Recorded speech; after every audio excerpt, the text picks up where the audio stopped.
Oh, thrilled to see you this morning. Ha ha, it's all on. Never in doubt, was it? Green lighted all the tracks this morning. It started at Newbury, 6:30, inspection pass, Banger on D, Doncaster.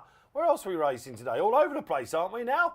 Never in doubt. Dave Alton with you on the Morning Post, in conjunction, of course, with the Racing Post, where we are at our very home, and sponsored by William Hill as well. And before I introduce you to you, let you know this is an interactive show, and Callum H has got in there already.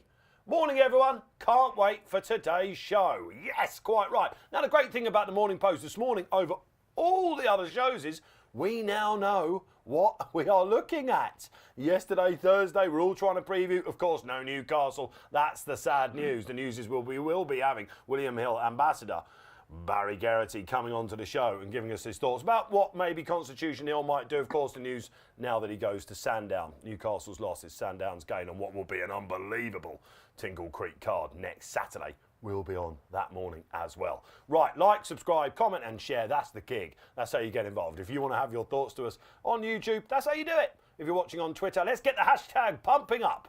Hashtag the Morning Post. Right, who's with me then? Making her Morning Post debut, but not the first visit to this studio. The delectable Miss Kate Tracey is with us. Oh, it's great to be here. Yeah, I mean, the studio looks a bit different to when we're here for the live shows previously. And the rest of them. It's nice though, isn't it? Do you really like nice. it? No, I was going to say, the guys have done a mighty job here. Feeling at ease? Yeah, very much so, I know. Got some silks there, like Charbel colours or whatever, you know, like the Kim Bailey colours. Yeah, it's all good. William Hill merch everywhere. Happy days. This is also a debut for Robbie Wilders on the show. Yeah, I'd say a belated debut, Dave. I sat in on the pilot. You did? I mean, that was almost 2 months ago now, wasn't it? I don't know why they've not been booking me on, but... Well, look, you exactly. can show us why they've not been booking you on. It's the Ante-post, man. Yes. You've probably put up a few tips. What we love, Robbie's angle, guys, for you will be to tell us what the prices were and what they are now, and what maybe advantages there are, disadvantages. If you want to message the guys and get into their heads about why is something on the drift, why is it being backed, this is your chance, all right? This is interactive. This is how we do it. And for the next hour or so, we're going to be giving you loads of giveaways as well. Shall we go up to Yorkshire and open up the trading floor? This is another thing we do if you're new to the show.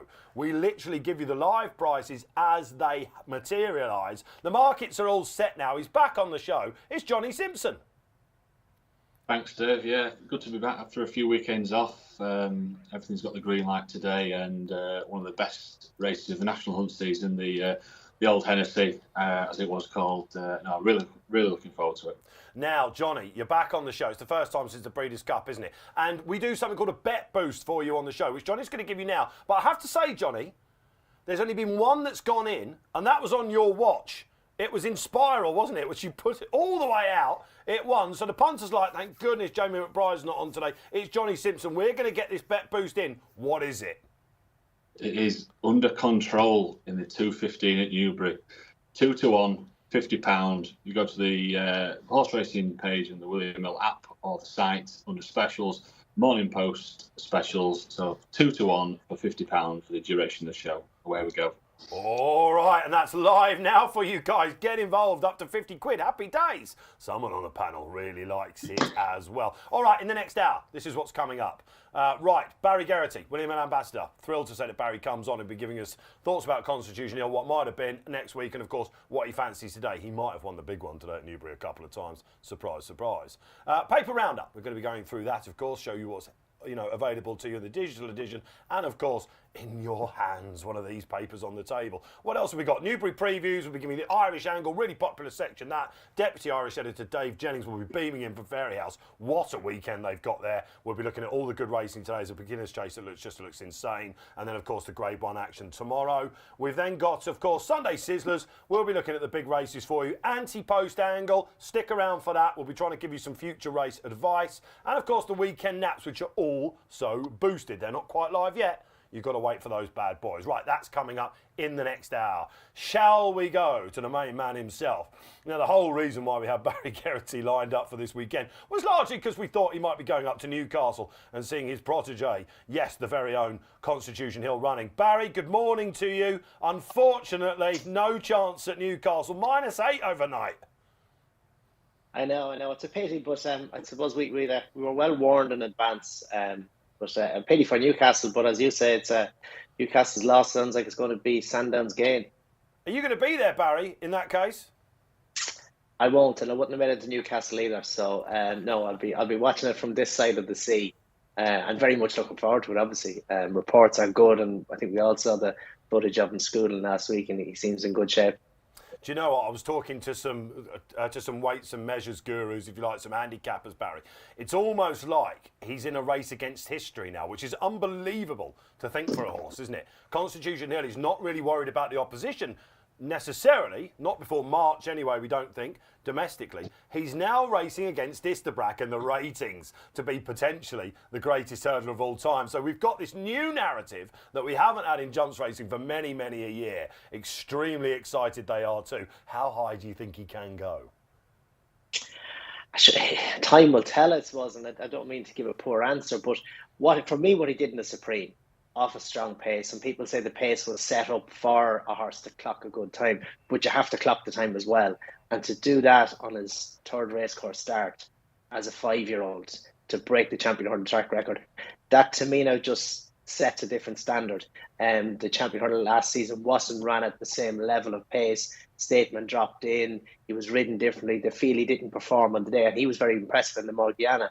But you would imagine on what he's done to date, he's going to have to improve again to trouble Constitution Hill. So it's great fun. It's exciting. Long may it last. You know, it's brilliant to see. But he's a very special horse.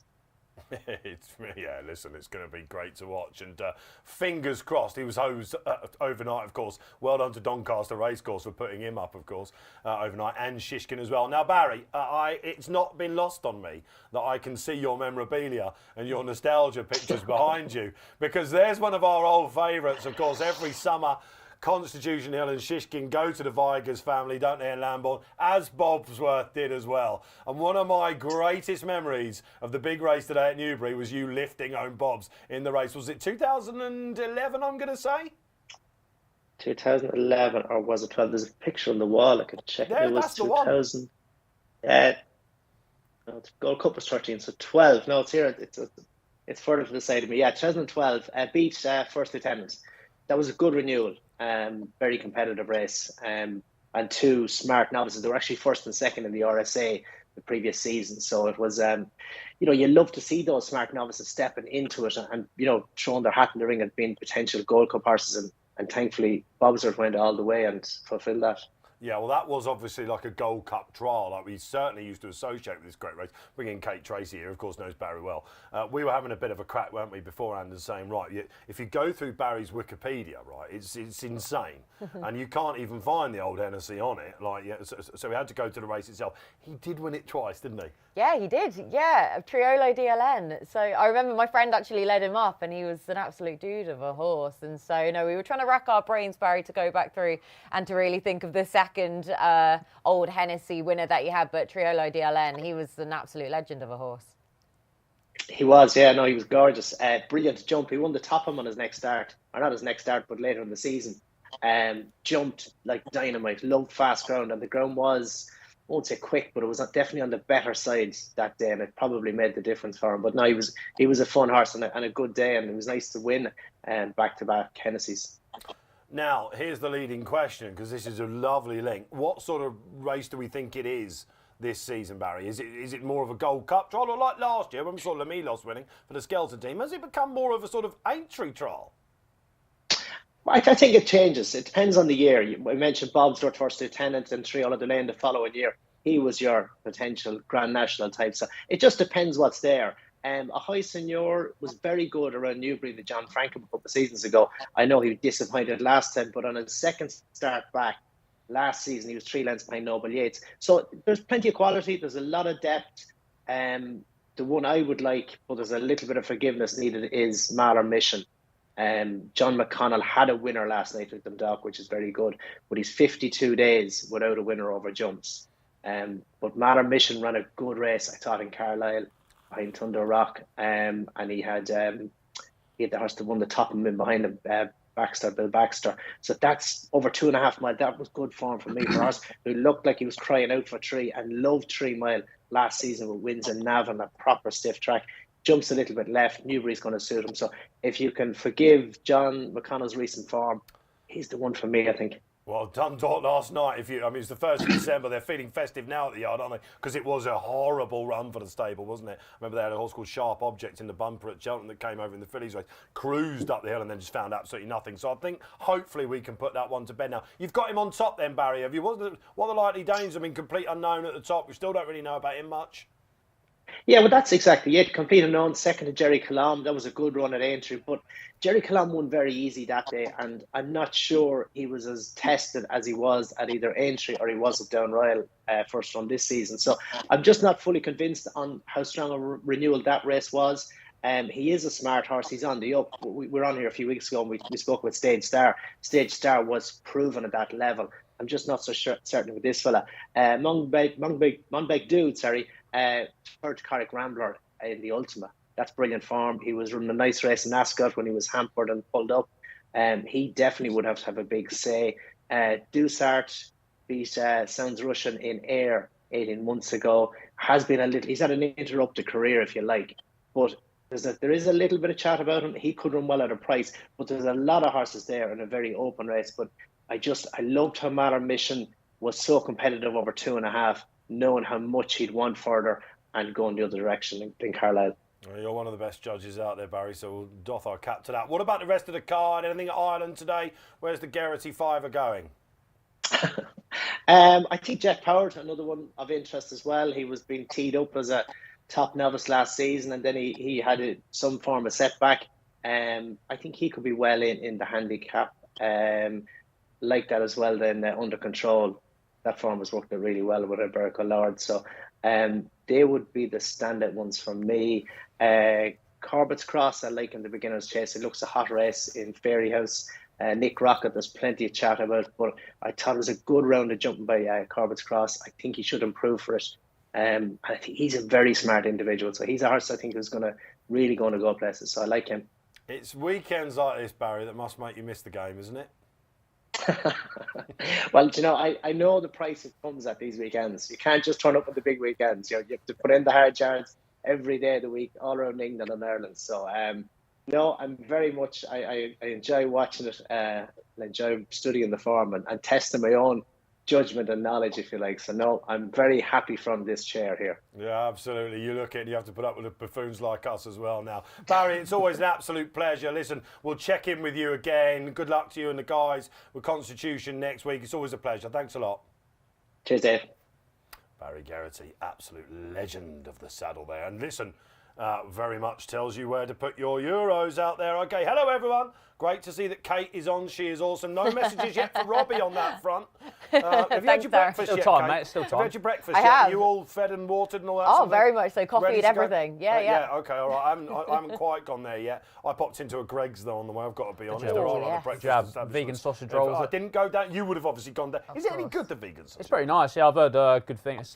Give me a little bit processed in it. I'd rather have something a bit more. You have sort of a mulch healthier. thing, don't you? It's like a brown muesli Well, thing. I mean, it's got there's porridge oats, there's cinnamon, and then there's raisins. Protein powder. I don't know why you're making that face, mate. It looks like when snow on the road goes bad and like wet and ready to just disappear. It looks like that he eats. I don't know what you've got against porridge oats, mate, but we're gonna have it out about this once this show's finished. I think. Johnny Simpson, what do you have in your trading cave? That's where Johnny is, by the way. We call it the trading cave, man cave to other people, but this is the trading cave. What gets you warm and up out of bed? Well, I'm with Robbie here. I'm a big fan of the porridge oats, so oh yes. Yeah. Every morning, porridge oats and a bit of honey. That'll do me. Oh, another Ante-post in the waiting there. It's Peanut butter goes very well with porridge oats as well. I bet the chat is going wild now. Whenever you do these shows, you let people interact with you, whether you're on Sky, I don't know, any show you do. Everyone just loves talking about food. Absolutely everyone. Breakfast of Champions on the old Hennessy Day. What is it for you out there? Fighting Fifth Day.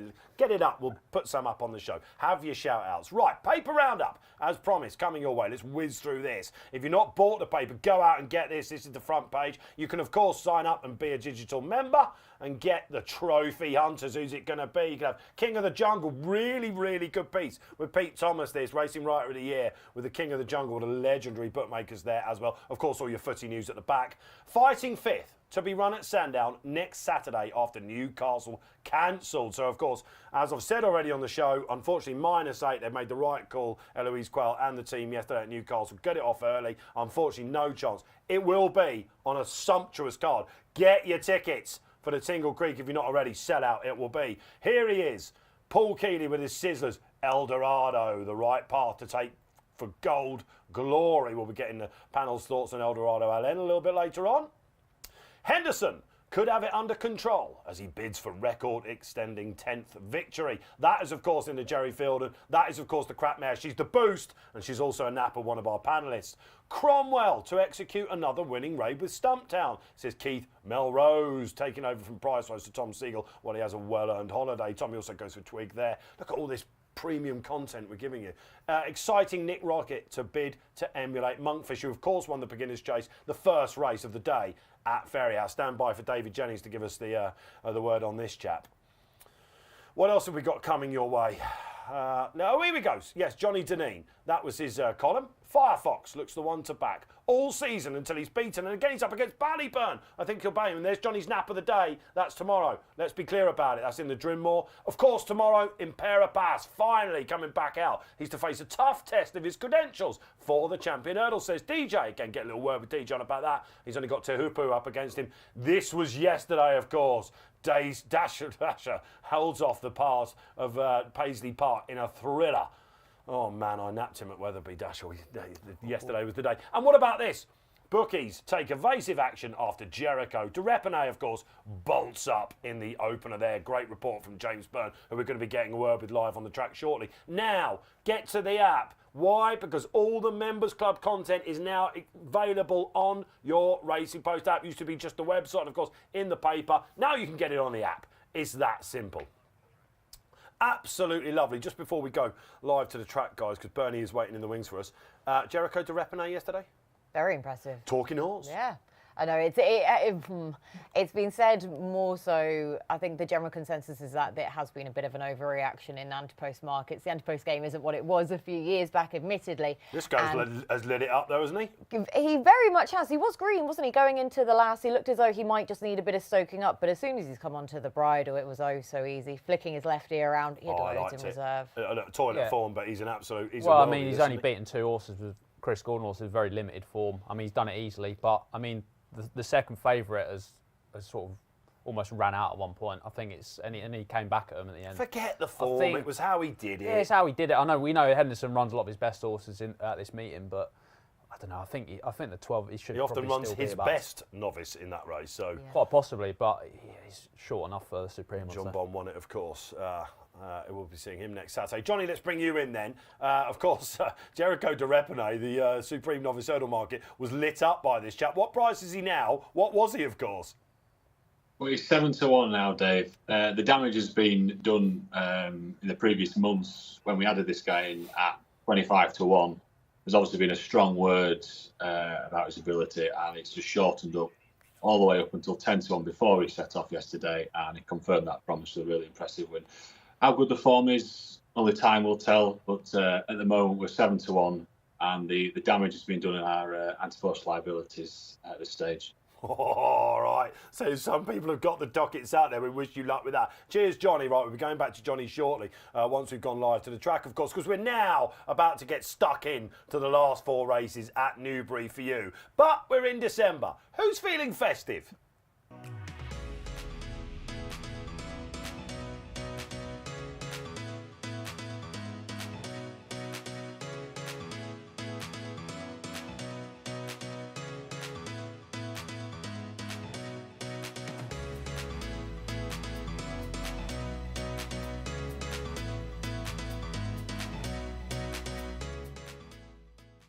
Right then, let's beam into Berkshire. It's a humongous day, perhaps the biggest day of the year for Lambourne correspondent at the Racing Post. James Byrne joins us on the line. Good morning, Bernie. Hi, Dave. You okay? Look at that picture. He looks quite serious there, let me tell you. But this Bernie we've got this morning is one on rocket fuel. Because I guess the old Hennessy Day, Coal Gold Trophy, whatever we call it these days, this meeting is the one you look forward to all summer, isn't it?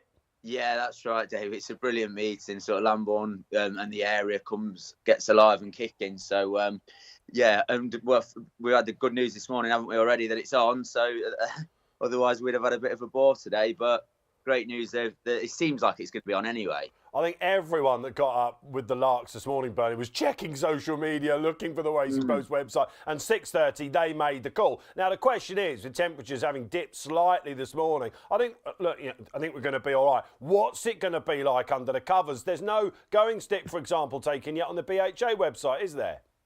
No, I mean, the official going's good to soft, good in places, and Newbury sort of recently has a bit of a reputation on the chase course for having ground quicker than people might anticipate. I remember last year seeing Willie Mullins at the meeting yesterday's fixture last year, and he said he considers this race today a sort of summer race for his Galway plate horses rather than a winter chaser. And people, I don't know, it will ride tacky, it will be holding, the fleece does that thing. But also, I think when the frost's there, the moisture leaves the ground, so it does become a bit quicker. So I think it rode sort of decent enough yesterday, and it's not going to be a winter slog sort of heavy type thing anyway. Well, that's what we want to know. All right, we kick off at 11:05. We've got a mares listed. What are the Lambourne angles then coming in? Come on, you hobnob with all the greats that will be there today. What do you know? Yeah, well, it's not taking sort of Poirot to work out a few, but obviously Nicky Henderson's got one in the novice hurdle. He's had a great sort of time with it this autumn with his youngsters. That's Jinko Blue in the 105. It's favourite already, so and it ran into a nice Ben Pauling horse at Warwick last time. That'd have an obvious chance. Jet Power's another that people will be well aware of. Created a massive impression at this meet last year. Bombed out second time out, but has had plenty of time since. There's lots of upside to him. That's in the 140. And then again, she's favourite, but under control. I think there's sort of hallmarks of epatante about her, and I hope you'd forgive me for saying this, but it's noticeable how Sweet Henderson has been on her right from sort of when I first touched base with him after the summer in September, then October stable tour. And then even yesterday, he said he loves her like a girlfriend. So, well, it's the William Hill boost this morning, and Kate Tracey really keen on it as well. So lovely to hear that. He didn't fall asleep on you this time during the stable tour, did he? No. He was as good as gold. That was a legendary tale. If you ever meet James Byrne at the racecourse, you can go and ask him. Bernie, great stuff. What's the nap then today? Where's your fiver going? Yeah, the nap's actually at Newbury in the last 3:25. And if Nicky's the biggest name in Lambourne, William de Best Turner might not be. He's only got a handful of horses, rides out everything himself. It's Calgary Tiger in the 3:25. Ben French Davis is riding it. This horse could be a bit of a cult hero because he's got his own way of doing things. He's a massive prize. If the ground is on the decent side, that'll suit him. And he's out of the handicap. He's got a bit to do, but I think Ben. I saw Ben on Thursday. He was quite sweet on it. So let's have a go at that. It's a Saturday. Let's not go for an odds-on favourite type thing. Well, you're certainly not doing that. Unbelievable scenes. A Lambourne legend, the Tiger to Roar in the last then for Bernie. It is a whopping prize. Around about 18-1 with William Hill. Bernie, go well. Looking forward to seeing your wordsmith of beauty later on. Top man. Cheers, Dave. Have a good day. Marvellous then. All right, good stuff. That was James Byrne. And that story about Henderson. James famously a couple of years ago went to do a stable tour with Nicky, and as you can imagine, there's so many horses to go through. It was like Wednesday on a 7 p.m. or something, and Nicky was a little after tipple after dinner. He fell asleep halfway through it. James was asking him questions. I mean, he's a riveting man, really, in person. He once said to me famously, "Fashion is my passion." You wouldn't know it looking at his little picture there, would you? I'm not but sure you about go that to shirt. Newbury today, he will look like toe to toe all. He looks like Rich Ritchie, he's got all the clobber on. So you won't be able to miss the mullet it. now as well. And he's napped Calgary Tiger in the last. Right, time to find out what the tips are for Newbury. Let's get our teeth stuck into it then. Johnny Simpson come to you for the first of 4 races at Newbury. And on everyone's lips, it was on Barry Geraghty's, of course, is jet powered. He is, yeah. Could be well handicapped at 131. You rewind 12 months ago, and we're in the same position as Jericho de Repene, where we were quoting single figures for this fella. 4-1, we opened the market up on Monday, and we weren't particularly knocked over. and he's not that strong as we speak now. I thought we'd be seeing him into the sort of 9-4, 5-2 range, but the market isn't screaming for Jet Powered at the moment. I think this race is slightly more competitive than the Nicky Henderson bandwagon sort of suggests. I think Uncle Bert has got a big chance of Sam Twiston Davis. He was sort of blinded when he came down at Cheltenham into that low sun. He was really well backed in show there, so just keep an eye out for him later on. And there's another horse here, Alan King's North Lodge. He has just as much potential for me as Jet Powered. Last seen at Aintree when behind the ill-fated three-strike life. So for the trading team, we like North Lodge and Uncle Bert against Jet Powered. Oh, I can't stand this. You and Robbie Wilders are becoming two alike, which is never a good thing to have two of them in the world. Johnny, let's stick with you on this if you don't mind, because Jet Powered. All right, I'm going to launch the preview it. For me, this is an even money shot, right? That's a massive shout, because look at his point form, right? If you go back, the horse that finished third to him is now rated around about 133 or something like that. He beat it by around about 14 lengths on the bridle. Now, the form of the Newbury maiden that he won, albeit he won it very easily, mixed messages from that, and of course just complete blowout behind a Gary Moore horse, Jupiter de Geet, wasn't it? I think it just absolutely went off, and we know he's had his problems. I was lucky enough to meet this guy in the summer. I think he's had a few problems, but first time out might be the time to catch him. He could have gone to Jerry Fielding where Under Control is going. What sort of price is this going to be? Is this one that's going to drift out to a silly price? I mean, it's 3-1. That's almost like you're really tempting us in here. Yeah, I do agree with you. I thought this would be a lot warmer than it is in the betting.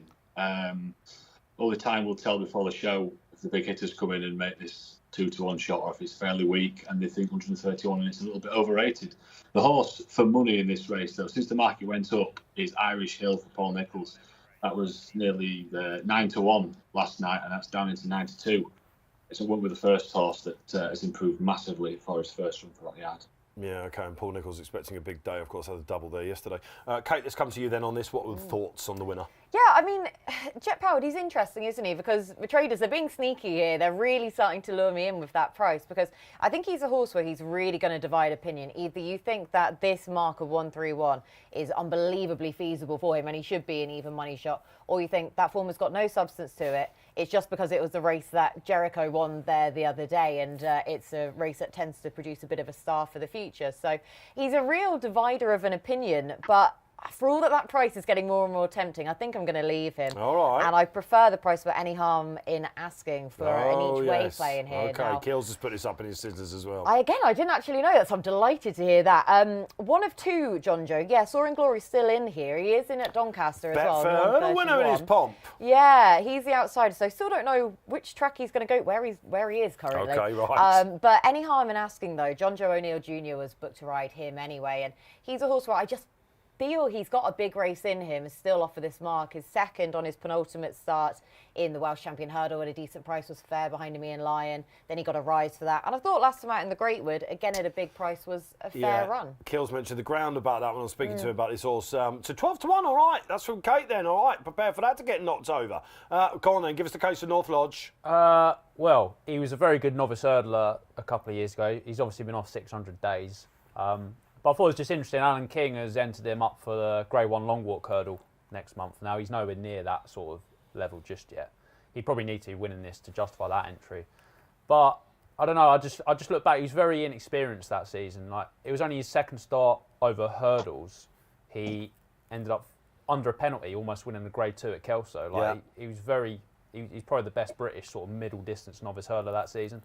And Alan King has been sort of his quotes didn't exactly put me off, so I think there's enough upsides, but I'm obviously worried about Jet Powered, because that 3-1 could ultimately look silly, couldn't it? I mean, you think he's champ, this horse then, because champ won this he race and went on to be Stayers Hurdley. It could be. It's just like Johnny says, it's be interesting to see which way the market goes, but I think I'd rather have an each way tickle on North Lodge. He will be one that I will be covering with Jet Power, I think. Definitely North Lodge. I spoke to Max McNeil in October when we did the big jump off, and it wasn't on the running order, and Max wanted to talk about that bloke, saying he's back, and we've got high hopes for him. 3-card Brad going for Max as well today, that first at Fairyhouse. DJ's not too far off getting on the line, guys, so let's keep going through this. Just go down the line then. I think Jet Power will win. I wouldn't back him each way. I'll cover on North Lodge as well. Kate, any harm in asking? Yeah, any harm in asking? There is none. Yeah, each way. All right, and North Lodge, which Yes. you put up earlier for people. What price was it at the start of the week? I actually didn't at the start of the week. Oh, no, I thought it was one of your tips. No, I wasn't sure if he was going to run. But Did you he's put got this in the such- paper, though? I saw this come up. Was it an email shot or something? No, I put him up yesterday. Oh, okay. But, All right. No, I think I missed any sort You're of... late to the party then, as usual. Unfortunately, yeah. I still think that could be pretty fair price, though. All right, okay, that's the 140 then. Shall we move on? Go back up to Johnny Simpson because the action just gets higher in quality, I guess, as we go up to the biggie. And this is the Jerry Fielden then, Under Control. Now, 6-4 you're seeing there, guys, on our graphic. It has been boosted, Johnny Simpson. It is the bogey horse for you, if you like. You're going 2s on this, man. We need this beat, and we could be staring down the barrel if Jet Powered goes in the previous race and Nicky Henderson's got a fancied horse slightly earlier. We opened this up 3-1 on Monday, and for a market that shouldn't really be that popular, it was absolutely knocked over. We couldn't shorten it quick enough. 5-2, 7-4, 6-4. They were still taking that Tuesday and late Wednesday afternoon, but we banged our heads together, and we think this is a little bit too short now. We can all see the Iberico form line. She could be really well handicapped. But this is a far more competitive race than the market suggests to us. I think there's 3 or 4 horses here who could easily step up to her level, if not better. You've got Hansard, they've got the in-the-pocket form from Aintree, lovely reappearance at Wincanton. Brentford Hope, won pulling a cart here last time. And then one at a nice price is Our Champ, Chris Gordon. I thought he didn't enjoy the soft ground at Ascot. Back on a better surface. The horses who go from the front at Newbury often can be hard to pass. So for me, it would be Our Champ at nearly double figures. Okay, we're hearing it's now 9-4 as well, Johnny. Can we confirm it's 9-4? Your head of racing has emailed in the show. Robert's come on in. Is it 9-4? It is 9-4. Nobody's interested in Under Control at 6-4. It's really weak now. Oh, this is Johnny Simpson back on the show. They win these boosts when Johnny's on. All right, Johnny, that's great. You've got the field running for you. You've given us a couple of great cases as well. Loving the energy about this. Brentford Hope did win pulling a cart there, Robbie, but he's gone up too high in the weights, this guy now. I mean, Harry Durham wanted him to get in this race, but surely not. And I mean, I always thought Brentford Hope on the flat, he was better with a bit of cut in the ground as well. Like, I think he can definitely win off that mark, but I'd want him on a slightly slower surface. He'll be all right on this ground. All right, we're talking about summer ground, are we? I'd much prefer him if he wasn't up £11 in the weights, because this is a really good race. I think they wanted him to win well. I just wonder if he won a little bit too well. You put one up. This was one of yours in the week, wasn't it? Bad at 25. Quite excited. I think he's got a massive chance. Give me the case, please. On his stable debut for Ben Paulin, he was just very strong in the mark ahead of the Boodles at Cheltenham. He went off 5-1 in the end. I mean, that was quite a silly price considering what he did in France. But he didn't run too badly. I think it was probably all happened a bit too quickly for him.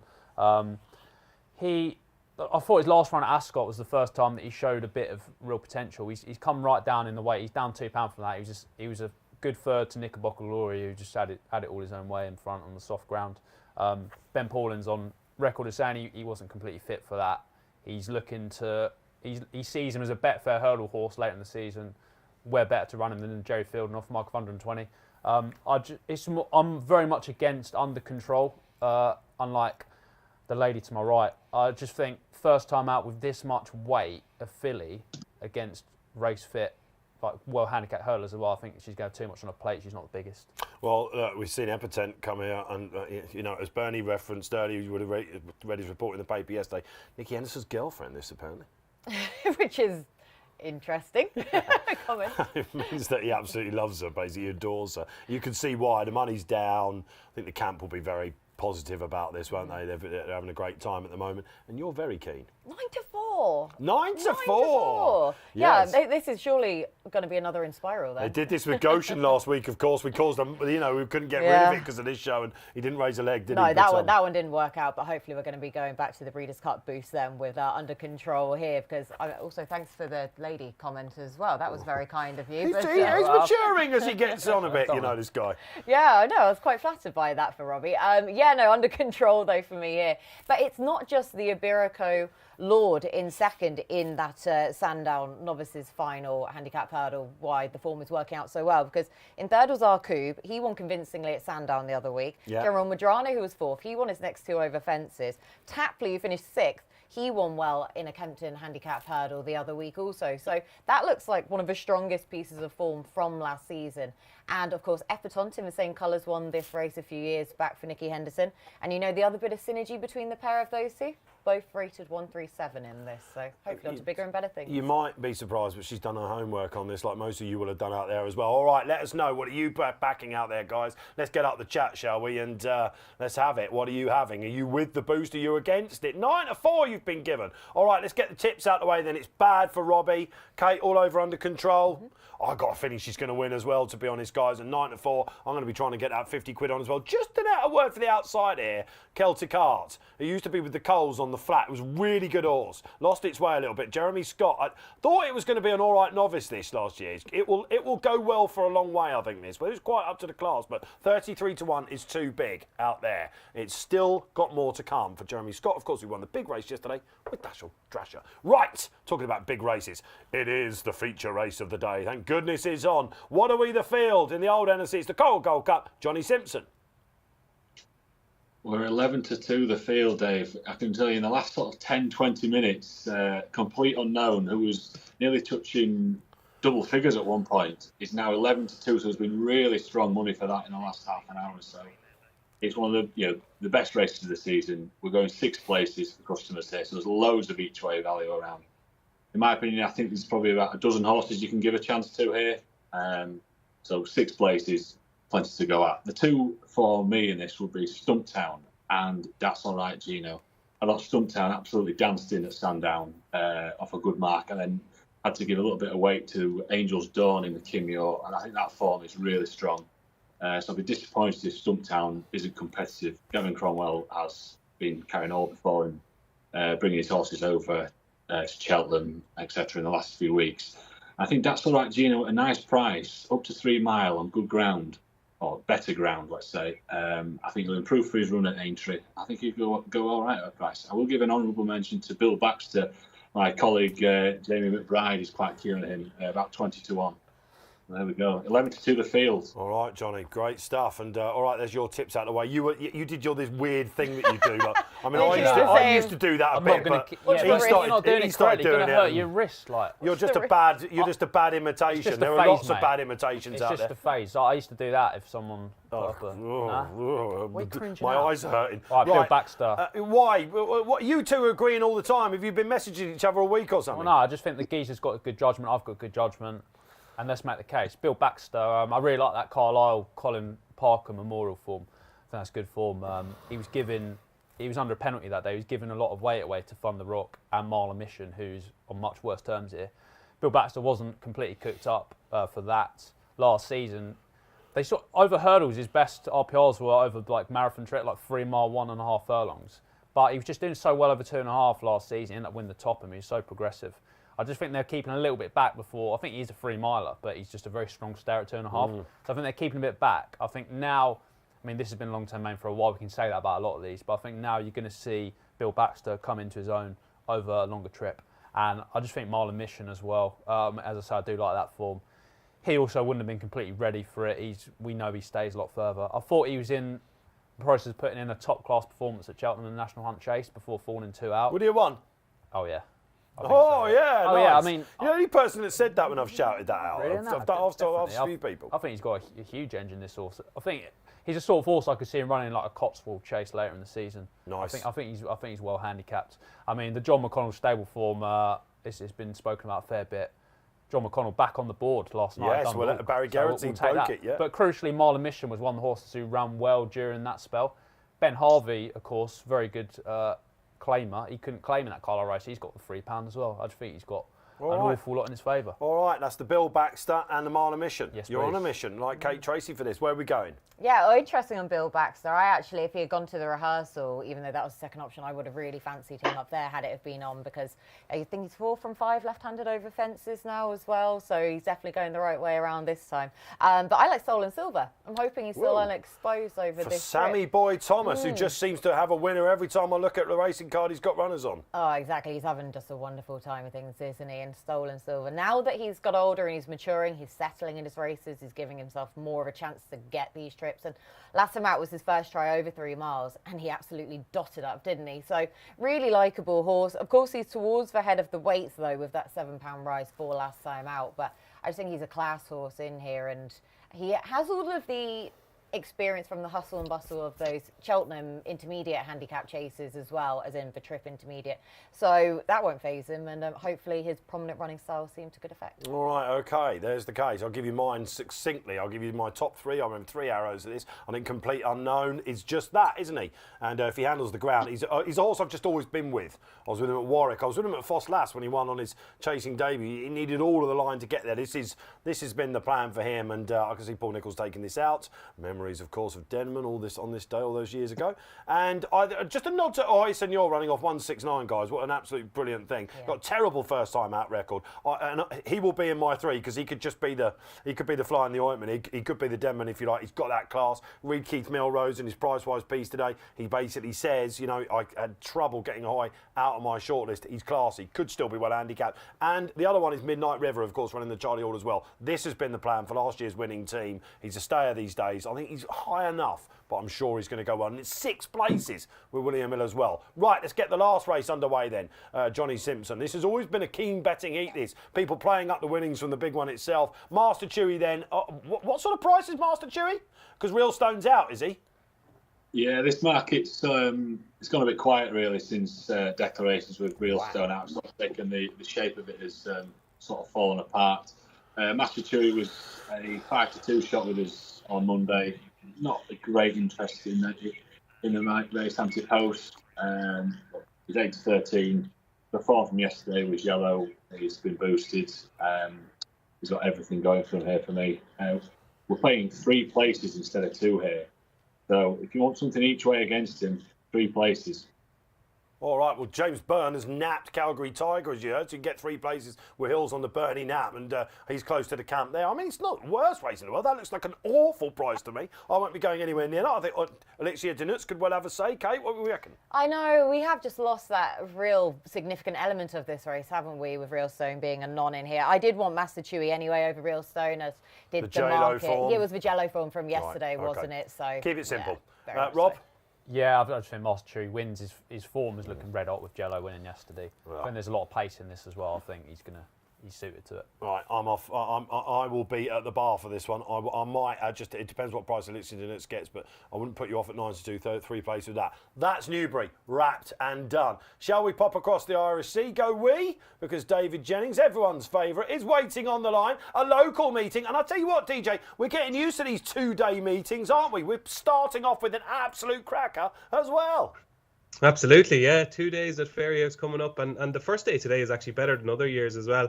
I was just thinking, looking at the couch there, it's like an episode of, do you remember that show Your Face or Mine? Yeah. Remember Jimmy Carr used to present it with Kate and Robbie on the couch? That's what it reminds me of looking at the I have no idea what this reference is. About? I have no idea. No, mine's going wild. Who would win between the two of them, Dave? I wonder. I know I'd be pricing up as far as you, DJ. Winning, don't I? Yeah. I mean, you're basically, I don't know, you're sort of morphing into, I don't know, a sort of like an extra from a Robin Hood film, aren't you, with the old monk hair and all that sort of stuff. I don't know. I'm not sure. Anyway, look, DJ, tell us about that beginner's chase. We have Barry Geraghty on. He fancies Corbett's Cross. I think I've spoken to you about Corbett's before, but this looks about as hot as it comes, the opener.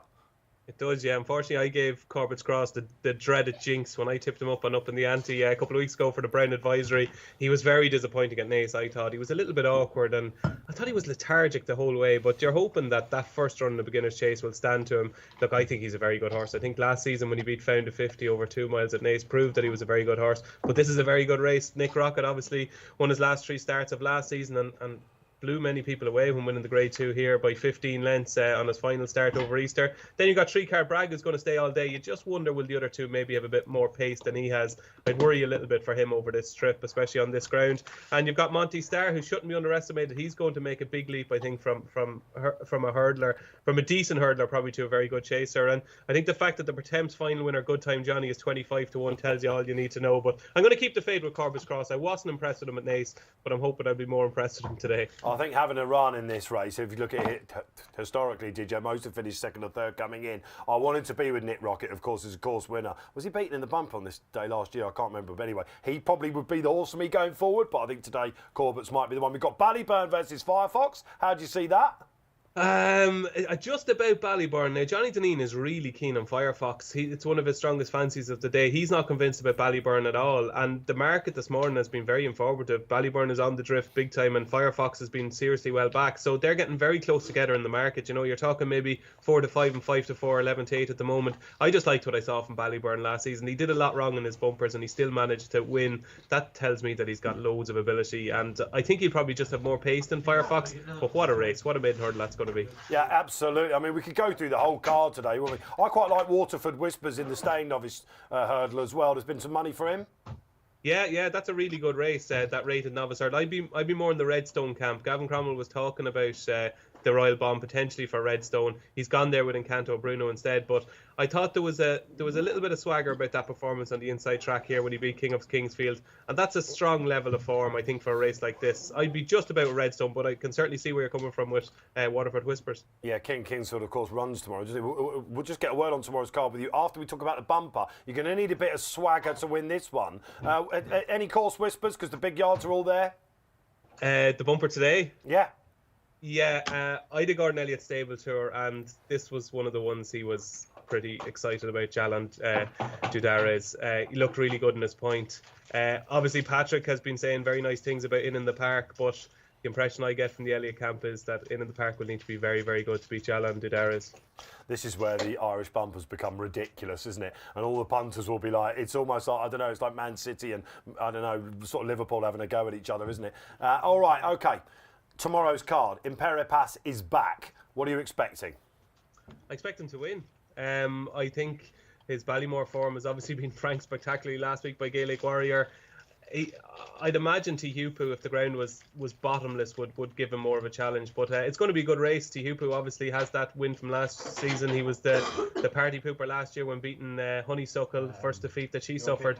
But I think Imperi Pass just has that real touch of class. You know, he just seems to do everything right in his races, and he can get down and dirty when he has to. We've seen that at Punchdown when he looked potentially like in a bit of bother turned into the home straight, but he ended up winning by a wide margin. I know he only beat High Definition, but he got the job done when he wasn't at his best.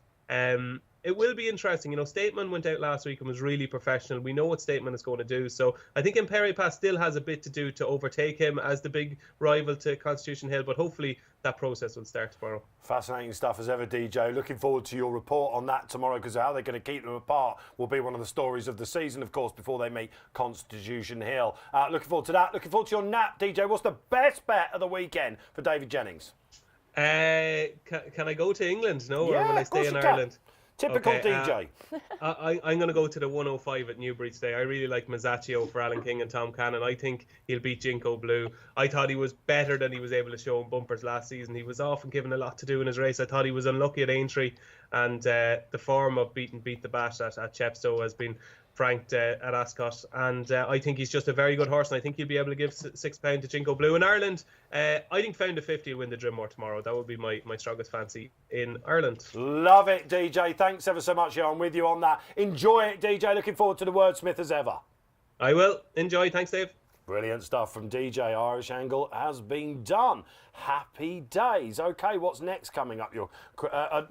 Look at that, extra places all over the place. We are going to talk about Sunday's card. Now, Sunday Sizzler time. We've still got an anti-post section to come, and the naps, which will be boosted for you as well. How's that 9 to 4 looking, Johnny? Are you being knocked over, my man, for under control yet?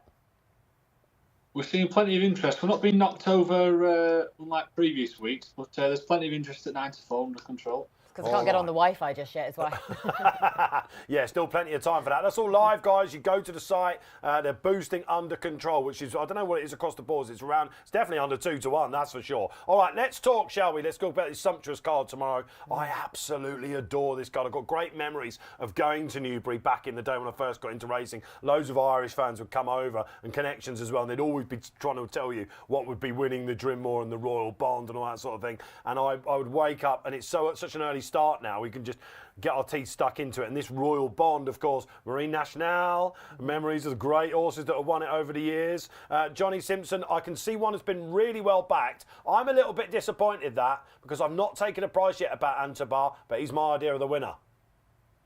Yeah, it was a big talking horse last year from the point field, and obviously something went amiss. There was away for 12 months, but really impressive last month. And he opened up around 3-1, and he's the only horse we've laid at all. He's now into 2-1.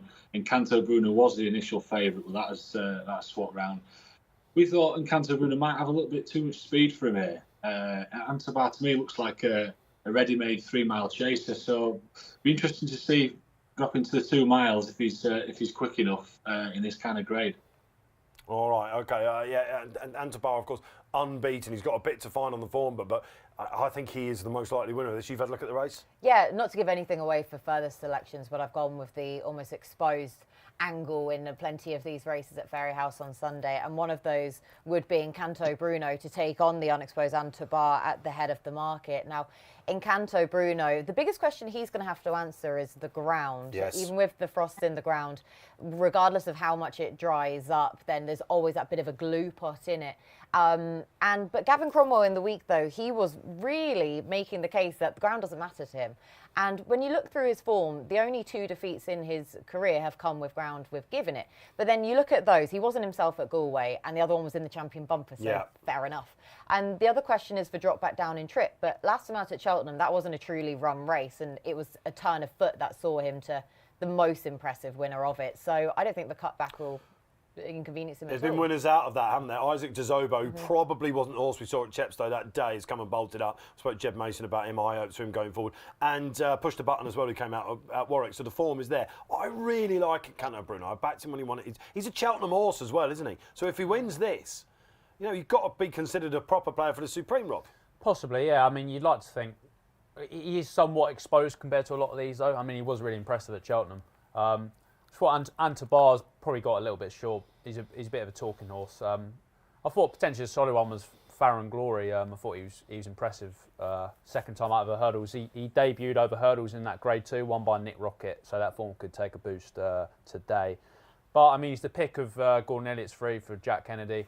He stays a little bit further, which I quite like when it's going to be really testing at Fairyhouse. But I mean, there's not loads of form to go off.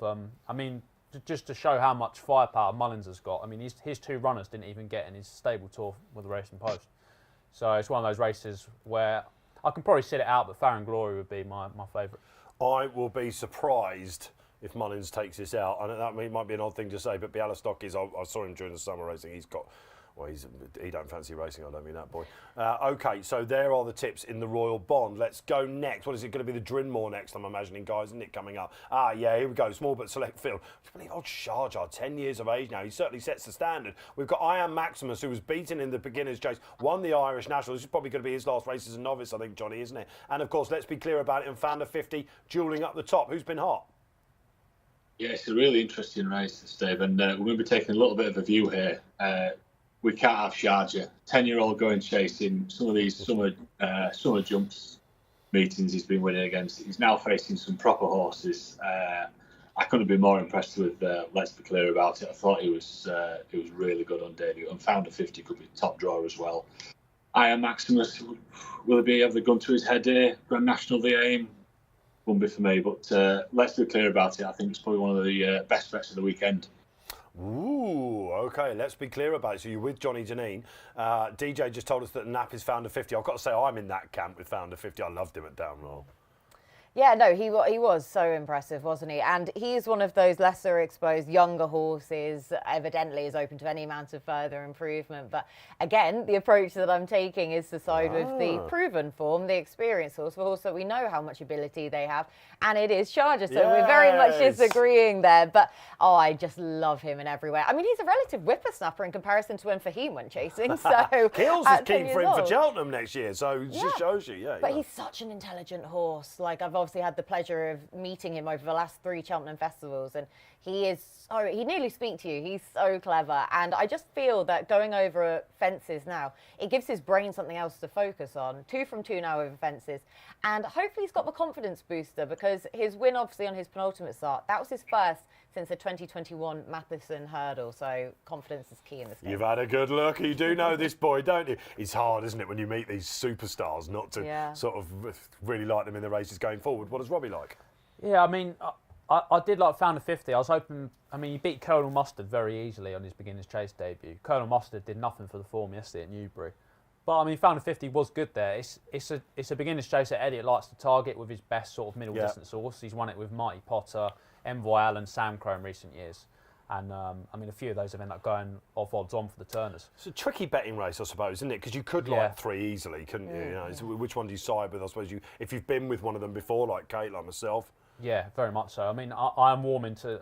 I did like Founder 50 earlier in the week. I was sort of looking at him for the Turners at 20-1, potentially thinking that might come in if he wins here, because the Drimmoor and the Turners, those races end up going quite well together. But, I mean, yeah, that Colonel Mustard run yesterday has put me off a bit, so I'm probably going to have to go with Let's Be Clear About It now. All right, OK. Now let's go to the big one. Hatton's Grace, no honeysuckle, of course, this year. But we do have the imperious Ballymore winner. We've heard the word from DJ. Impera Pass is out. And unashamedly, Johnny, I thought this guy might drift a little bit when I was looking at the markets yesterday. You don't want a bit of it. No, unlike the Drimmoor, where we're taking a bit of a view, we're going to be sitting on the fence here. This is a really tricky race to be sure. You've got Imperial Pass coming out of Novice Company. I mean, he was absolutely deadly in the Ballymore. And you got Ante-post, who went very close in the stays. You got the horse dropping in trip. He probably does want a little bit softer ground, but around 4-7 Imperial Pass, 11-4, 3-1 Ante-post. We'll probably just let the market just dictate it. One at a big price, so maybe not for this, but maybe down the line. Buddy One, we have seen some money at 25-1 for the Stays Hurdle. I thought if he could get close to the front 2 here, he would probably enhance his claims for Cheltenham. There was a lot of chat about how easily he won, didn't he? And they're going for rolling the dice. Cheers, Johnny. Anyone taking on Impera Pass? Yeah, I am. Oh, please, Kate, you are as well. Yeah, well, no, you go first, because I feel like you've got more convincing. Yeah, I mean, Ante-post won this race impressively last year. It was probably a better race then. People talk about it. Well, people talk about Impera Pass. Like, he's a champion. Do you not like him at all? Yeah, I do like him. Yeah, he's a really good horse, isn't he? But I mean, they're talking about him like he's a 2-miler. I know he's won the Ballymore, but I mean, this could get a real slog. And you've got a horse who I quite like for the Stayers Hurdle later in the year, and Ante-post. Yeah, I just think the price differential was too big. Like Impera Pass, obviously, he's probably got the best chance because he's done absolutely nothing wrong and looked really, really impressive. But I mean, I'd certainly have those two closer together. So at the prices, Ante-post, I think he's going to be suited if it turns into more of a slog. Yeah, a lot of people still think that Ante-post might show himself to be the 1-1-1 horse. And I know he is. He just needs the ground, doesn't he? I don't know. I wonder if he might have missed his year. I don't know. I'm not sure. Maybe. I'm not sure. Anyway, OK, Kate. Yeah, again, I'm clearly expecting Imperial Pass to win and win impressively here, but he is priced up accordingly, as you say. I mean, it's brilliant, though, isn't it? Only a few years ago, we were talking about the 2-mile hurdle division being so lacklustre and that none of these top-class flat horses are going hurdling now, so we're lacking a lot in the division. Now we've got the potential of Imperial Pass, Constitution Hill and State Man all going to war. So we're being spoiled in that sense. Of course, this is over the 2.5, but he is priced up accordingly. Now, one horse I just wanted to flag up, for in each way placings, we have the 5 runners still, but also with an eye on the future. And I can't take credit for this angle because this was flagged up by Professor Mount, of course, Andrew Mount, on another show I did. And he said about Buddy One in here, because on top speed figure, he has not got that much to find with Imperial Pass, nor on official ratings, really. So if he manages to at least show that he's grade 1 capable here, then looking ahead to the Stayers Hurdle, he's a big price at this current time to be featuring for that. So he's just one to perhaps have a play on, but also one eye on the future. All right, that's the Hatton's Grace tomorrow then. What are you expecting from Impera Pass? Get your comments in below. Let's read them out. Let's shout them out before the end of the show, which is not too far away. It's whizzed through. Time flies when you're having fun. That's the previewing done for now. We've got an Ante-post look, of course. Talking of Cheltenham, it will be coming up, and then the naps, which are boosted to conclude the show. Under control, 9-4. We got this under control. Who wants some free bets?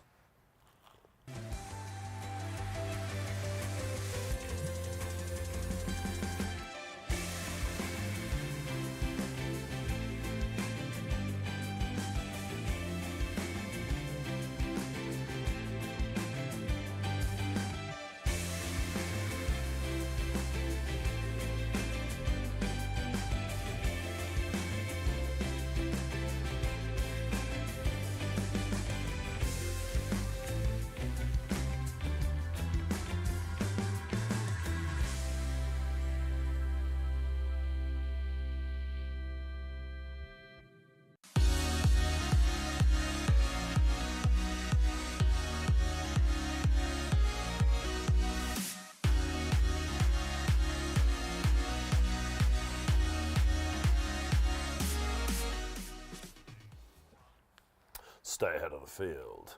All right, okay, great stuff. Right, okay, it's Ante-post time. And Cheltenham back next month, of course. We've been talking about Cheltenham winners potentially and waiting at the festival. Who's going to win the December Gold Cup? Johnny Simpson, what's the market looking like for this? Il Ridotto, so Scottish, vying for favouritism at sevens. Yeah, it's this market's been out about 3 or 4 weeks now. I've not seen the greatest of interest so far. There are a lot of horses entered here who obviously could run this weekend, next weekend, the Beach Chase, etc. The only horse we've laid of note is In Excelsis Dio, I pronounce it, of Harry Fry's. Keeping on over 2 mile behind Triple Trade, who obviously then went and won at the Paddy Power meeting. So we've seen a little bit of money at him, 12 into 10. But 7 to 1 the field at this stage, we're letting the punters sort of make their mind up. Yeah, is there any value there? I think there's a little interesting angle. I saw that Fakir Duderie was likely to run here in the stable so with Joseph O'Brien. Now, is that to keep the weight down for Stowe Scottish? Obviously, he was heavily backed for the festival plate. He's had a run, a little prep run. So I wonder if Stowe Scottish could be the big mover in the coming weeks. Yeah, interesting, Johnny. 2 JP McManus horses you mentioned there. A couple of weeks ago, did you see the piece from David Jennings saying how JP McManus is changing his MO slightly? Let's go and win, rather than just all the many millions of horses he's got all over the place. As long as they win a race, they've got future targets. He wants, I think, to get, the glory, JP, again. In Excelsis Dio was a whopping eye-catcher at Cheltenham on his return. He's not my pick, I'll give you that, after we get Kate and Robbie's. I'm in the bar section, guys. The bar section, yeah. Not for the first time in my life. No, I was going to say I'll be joining you at the bar then as well, because mine is days. also We're is in the also bar. in that section. We're both in the bar. Yeah. Again, I ran my trends this far out for the race, and it came up with the 3: Richmond Lake, Il Ridotto, Grandeur Dame. Now, Il Ridotto's got evident claims. He's at the head of the market there. We're running well in the Paddy Power Gold Cup. On your previous start coming into this is been a positive and one of the strongest trends in the last few years. I just worry about his running style. Recent years have shown that you want to be a prominent racer, and I wonder if he might just find one horse that bit too good for him yet again, but he's a solid each way play. Yeah. And Grandeur Dame is the one I want to be siding with. I think he's about 16 to 1. He bolted up last time out, but the handicap has been fair to him because he's only given him the generic £8 rise for what was a 25-length win at Wetherby. Now, he lost his way last year, back again this time around, second season novice. Hoping he'll have more to offer. Alan King, good to see him back in the big handicap time at Cheltenham. Robbie? Yeah, I'm glad we brought this up. I've had a related double here. Ooh. Because I was talking about that Carlisle film earlier regarding Marlon Mission and Bill Baxter. I just feel if I'm right and one of those wins today, I think Fun the Rock could go off quite short for this. So I've taken the double. I think they're going to have no choice but to run Fun the Rock here if one of those horses does win. And I just think he's on a good mark, 146. I mean, if it had jumped in the dipper last season, he would have nearly won it. Yeah, it's a jump in slightly, which is a concern, and that is a big concern. But I mean, you go back through his novice form. Yeah, obviously he wasn't far off Jerry Colomb, but Sandown Ciliars wasn't far off Real Racker in the dipper. He's off 146. I could see him being sort of going for a Ryanair down the line. You're currying favour with Max McNeil suddenly. All of his horses just sort of tipping up, aren't you? Yeah, I didn't pick up on that trend, but yeah, there has been a bit three-car of brag today, my man. We're less than 40 minutes away from the first race, of course, at Fairyhouse. We better wrap this up. Mine is in the bar section. I think you might like this. He ran in this race on his return in the Holden Gold Cup last year. Warlord. Terrible Warlord. Yeah, Warlord is right, like second on my list, to be honest. I am convinced Warlord has got a big E in him.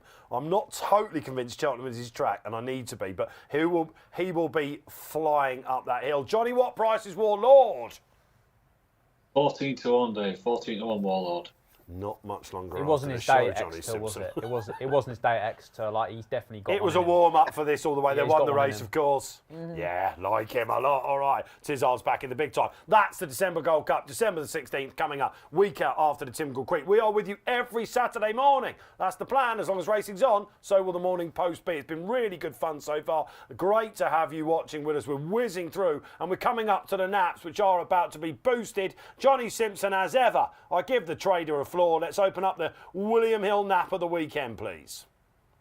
Well, the horse I think is most likely to win is Mastitude, but he's not the nap. We're not going to get anywhere with an 8 to 13 shot. So I'm going to take a swing at the Hennessy. Stumptown for Gavin Cromwell. I think at double figures he's got an outstanding chance. A nice low weight, travel, get a nice position early on. I could see him swinging 3 or 4 out, and Stumptown. 6th place is Keith Melrose, moonlighting as prize-wise, of course, this weekend. Also put this up, Keith, on a couple of weeks ago, mentioned Stumptown as well for the great Gavin Cromwell, who anything he runs over here seems to go close in Britain. All right, that's boosted for you. Kate Tracey, no apologies, 9-4. 9-4, boost for Under Control, yeah. Double boost for Under Control. Get involved. Up to 50 quid you can have on Bad as well, which has been boosted. Yeah, I like Bad. Yeah, I think he's got a big race in him, and it could be today. Oh, yes, OK, in the jet-powered race. I was tempted to go with jet-powered, but I'm going to have a go at him, but no, I'm not totally napping him. I think Mighty Moth in the opener for Noel Williams, a race that's probably not what we were hoping at maybe the 5-day decks it might be, no Dinosaur, Enos, etc.